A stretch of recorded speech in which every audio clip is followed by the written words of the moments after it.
Pour ce qui est de l'infertilité, qui est le terme maintenant le plus approprié, il est vrai qu'on n'utilise plus tellement le terme de stérilité, qui est toujours quelque chose d'un peu plus marquant pour les patients et qui ont le sentiment d'abord que c'est un phénomène définitif. Être une femme stérile, ça veut dire je n'aurai jamais d'enfant. Donc je crois qu'il faut être très précautionneux et c'est un premier message très important par rapport aux patients en général, aux couples, aux femmes ou aux hommes. On n'a jamais le droit de fermer complètement la porte, dans la plupart des cas, à un projet, je dirais, de grossesse, sans avoir eu une démarche extrêmement rigoureuse. Il est vrai que les infertilités féminines sont souvent considérées comme étant les plus importantes, et c'est la réalité, même si les infertilités masculines sont aussi fréquentes. Et n'oublions pas ces situations d'infertilité mixte du couple, où tant l'homme que la femme posent des problèmes en termes de fécondité. Alors pourquoi est-ce qu'une femme est peu ou pas fertile ? Eh bien ça nous ramène d'abord à bien comprendre comment fonctionne, je dirais, l'organisme féminin au cours de ce fameux cycle menstruel, puisque la femme est effectivement, depuis la puberté jusqu'à la ménopause, en quelque sorte programmée pour permettre tous les mois de libérer un ovule, une gamète sexuelle, un ovocyte, qui, s'il est fécondé par un spermatozoïde, va donner un embryon, qui, s'il s'implante dans l'utérus de la femme, va donner un embryon implanté, puis ensuite, évidemment, un fœtus et un bébé à la naissance, qui est donc, je dirais, le schéma le plus classique. Comment est-ce qu'une femme en arrive à fabriquer, je dirais, cette gamète sexuelle ? Il faut bien comprendre que pour que tout fonctionne normalement, il lui faut en quelque sorte 4 étages parfaitement fonctionnels dans son organisme. Il lui faut la base du cerveau, qui est fondamentale, qui va libérer des hormones, qui vont aller s'accrocher sur un deuxième étage qui s'appelle l'hypophyse. L'hypophyse, là encore, qui va être en quelque sorte une commande centrale et qui va contrôler le fonctionnement des ovaires grâce à la libération de certaines hormones, qui vont libérer des hormones dans les ovaires et libérer au moment de l'ovulation tous les mois cette fameuse gamète sexuelle. Et enfin, 4e étage, il lui faut un utérus pour que, si cette gamète sexuelle a été fécondée par un spermatozoïde, l'embryon puisse évidemment s'implanter dans un utérus.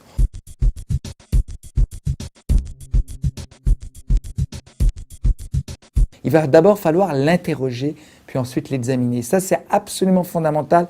On ne doit surtout pas passer à la démarche du traitement, voire de discuter une fécondation in vitro chez des femmes pour lesquelles il y a peut-être des éléments simples d'interrogatoire ou simples de dosage hormonaux qui vont nous dire voilà où est le problème et voilà comment je vais traiter. Donc l'interrogatoire, c'est effectivement depuis combien de temps cette femme désire mener une grossesse. Donc ça, c'est un élément extrêmement fondamental. Une femme qui vient vous voir en disant j'ai arrêté ma pilule, ça fait 3 mois, je ne suis pas enceinte, il faut savoir pondérer. Il est évident que si c'est une femme qui a 40 ans, on va être un peu plus proactif que si c'est une femme de 27, 28 ans, on va se donner du temps. Schématiquement, on disait on ne fait rien avant 2 ans de tentatives d'obtenir un enfant, donc rapport sexuel régulier, notamment en période périovulatoire, sans moyen de contraception, préservatif ou autre, mécanique ou évidemment pilule. Le terme, le délai de 2 ans devient de plus en plus difficile à tenir parce que il y a une pression, tout simplement, des gens, des couples, qui ne veulent pas attendre 2 ans. Donc je pense que très raisonnablement, on entreprend un minimum de démarches déjà au bout d'1 an, sauf si d'emblée, la patiente a des plaintes qui vont devoir justifier la pratique d'un certain nombre d'examens. Et donc on fait des dosages hormonaux très basiques. On cherche à savoir s'il y a la fabrication d'un excès de prolactine par l'hypophyse qui empêche toute femme d'ovuler. On cherche à savoir s'il y a une insuffisance de fonctionnement des hormones qui contrôlent le fonctionnement de l'ovaire, la FSH et la LH. On vérifie s'il y a une fabrication d'œstradiol au niveau des ovaires. On vérifie s'il n'y a pas une fabrication de testostérone, qui est une hormone masculine et qui, quand elle est fabriquée en excès chez une femme, peut empêcher la femme d'avoir une ovulation correcte. Donc ça, c'est toute une démarche rigoureuse. À cette démarche hormonale, on fait toujours une exploration par une échographie de l'utérus et des ovaires pour savoir, en gros, la taille, s'il y a la présence de ces follicules au niveau des ovaires, savoir s'il existe un obstacle au niveau de l'utérus. Et on fait notamment aussi une IRM du cerveau, de la base du cerveau et de l'hypophyse, pour savoir s'il n'y a pas une maladie, une petite tumeur, ce qu'on appelle un adénome, qui est toujours bénigne, qui empêcherait un fonctionnement normal, puisque finalement, s'il y a une dérégulation au niveau central, en cascade, les ovaires ne vont plus bien marcher et ne vont plus bien fonctionner, et il n'y aura pas d'implantation d'un embryon au niveau de l'utérus.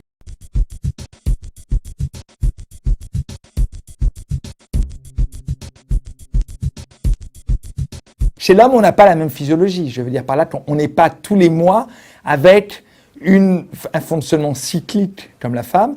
L'homme fabrique des spermatozoïdes depuis sa puberté et peut en fabriquer jusqu'à sa mort. Donc on a simplement un fonctionnement du testicule qui, comme l'ovaire, va dépendre de l'hypophyse et de la base du cerveau. Donc on peut comprendre là encore que s'il y a une anomalie de l'hypophyse ou une anomalie de la base du cerveau, de l'hypothalamus, eh bien le testicule ne va plus bien fonctionner. A l'inverse, s'il y a une anomalie intrinsèque à l'intérieur du testicule, ça c'est un élément très important, eh bien on peut concevoir que le testicule ne fonctionne plus bien. Et à ce moment-là, il peut y avoir infertilité. Mais ce qui est fondamental à bien souligner là actuellement pour nos patients, c'est qu'un homme, il a, comme la femme, a une double vocation. Fabriquer des hormones. Une femme fabrique des œstrogènes et de la progestérone. C'est ce qui fait que les seins vont pousser à la puberté. C'est ce qui fait qu'elle va avoir une imprégnation en œstrogène, de la glaire au niveau du vagin, etc. Une peau qui est plutôt trophique. L'homme va fabriquer de la testostérone. C'est ce qui fait qu'il va avoir la voix qui va muer à la puberté. C'est ce qui fait qu'il va avoir une pilosité qui va se développer. On fabrique des hormones. Les diamètres sexuels, c'est totalement différent.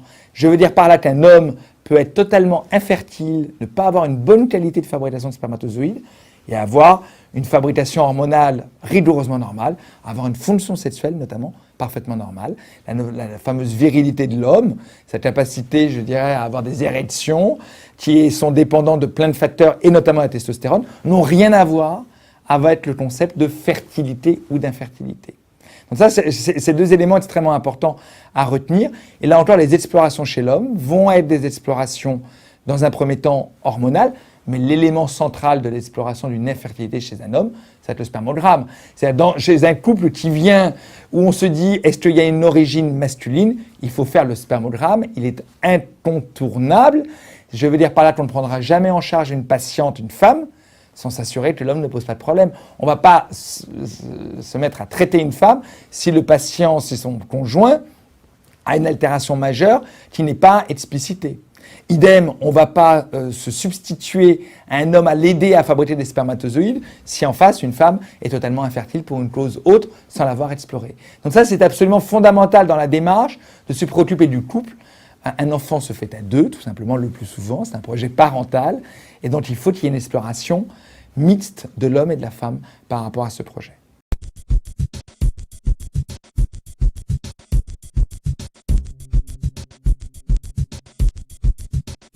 Alors, pour ce qui est des traitements de l'infertilité, ils vont dépendre avant tout de la cause.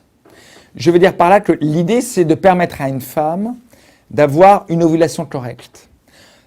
Ça suppose que au départ, cette patiente, elle a des ovaires qui ne demandent pas mieux que de fonctionner, mais qui n'arrivent pas bien à fonctionner, d'accord? Qui a donc ce qu'on appelle des follicules et des ovocytes, ils existent. Mais si ils n'arrivent pas à être libérés correctement, à maturer correctement, il faut les stimuler. Pour stimuler correctement, eh bien on a, suivant la teinte au niveau du cerveau ou de l'hypophyse, une tendance à stimuler avec des hormones qui viennent de l'hypophyse, la FSH et la LH, pour stimuler l'ovaire qui va se mettre à fabriquer et des hormones et faire grossir ces follicules et libérer les ovocytes. Si maintenant c'est l'ovaire qui ne marche plus du tout, c'est-à-dire qu'il y a une paralysie intrinsèque dans l'ovaire, c'est ce qu'on appelle une insuffisance ovarienne, on est malheureusement dans une situation qui est beaucoup plus inconfortable parce que ces patientes ont en quelque sorte une forme de ménopause précoce, l'ovaire ne marche plus, le plus souvent c'est une situation qui est définitive mais pas toujours, on a des cas de rémission par rapport à ce dysfonctionnement et à ce moment-là on ne peut pas se substituer à la patiente et donc s'il y a un projet parental, il faut leur proposer de ce qu'on appelle des dons de gamètes, un don d'ovocytes, on prendra les ovocytes d'une autre femme, on les fécondera comme lors d'une fécondation in vitro par les spermatozoïdes du conjoint et l'embryon sera remis dans l'utérus de la patiente qui malheureusement a des ovaires qui ne marchent pas bien. Si maintenant le problème c'est l'utérus, tout dépend du type de problème. Est-ce qu'on peut proposer une cure chirurgicale pour enlever un obstacle? C'est une première hypothèse. Si bien entendu l'utérus pose trop de problèmes ou est d'une très mauvaise trophicité, d'une mauvaise qualité, on peut se retrouver malheureusement dans des situations définitives où l'utérus ne sera pas apte pour une implantation correcte de l'embryon. Donc ça, ce sont des situations somme toute assez rares.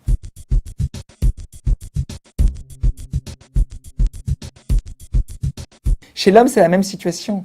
Si vous avez un problème de stimulation de votre fabrication de spermatozoïdes, eh bien, on va aider l'homme à fabriquer des spermatozoïdes. Simplement, contrairement à la femme, c'est beaucoup plus long. Une femme, au bout de quelques semaines, quelques mois, peut se mettre à redémarrer un fonctionnement ovarien et à libérer un ovocyte de belle qualité. Un homme, c'est souvent 12 à 18 mois de traitement. C'est contraignant, c'est plusieurs fois par semaine des piqûres, mais c'est, je dirais, la rançon pour permettre d'avoir une grossesse ensuite au sein du couple naturelle, ou en tout cas la plus naturelle possible, avec les spermatozoïdes du patient. Si malheureusement le problème il est dans le testicule, comme chez la femme dans l'ovaire, eh bien le spermatozoïde n'est plus fabriqué. Et donc à ce moment-là, on se retrouve avec une insuffisance de spermatozoïdes et parfois on propose des dons de spermatozoïdes là encore.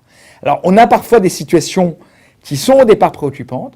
On ne retrouve pas de spermatozoïdes dans le spermogramme, mais il y a des obstacles, finalement des obstacles mécaniques, et donc on peut être amené à vérifier par des biopsies dans les testicules s'il y a de la réserve.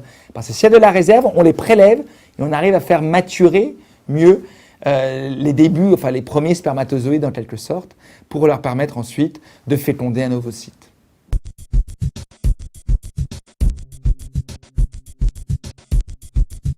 Ce qu'on appelle l'AMP, c'est l'assistance médicale à la procréation. On pourrait définir l'assistance médicale à la procréation comme toute démarche qui va se mettre en place dès le moment où le couple ne fait pas, je dirais, son enfant seul.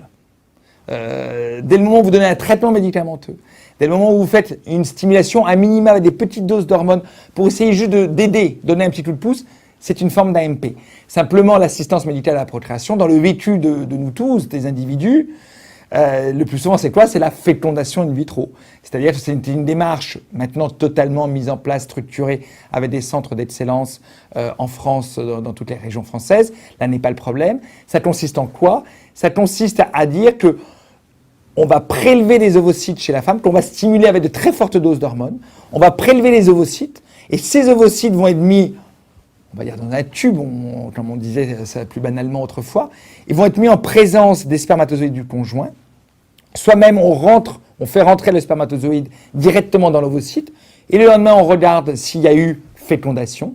Dès le moment où il y a eu fécondation, l'embryon se crée, 2 cellules, 4 cellules, 8 cellules, etc.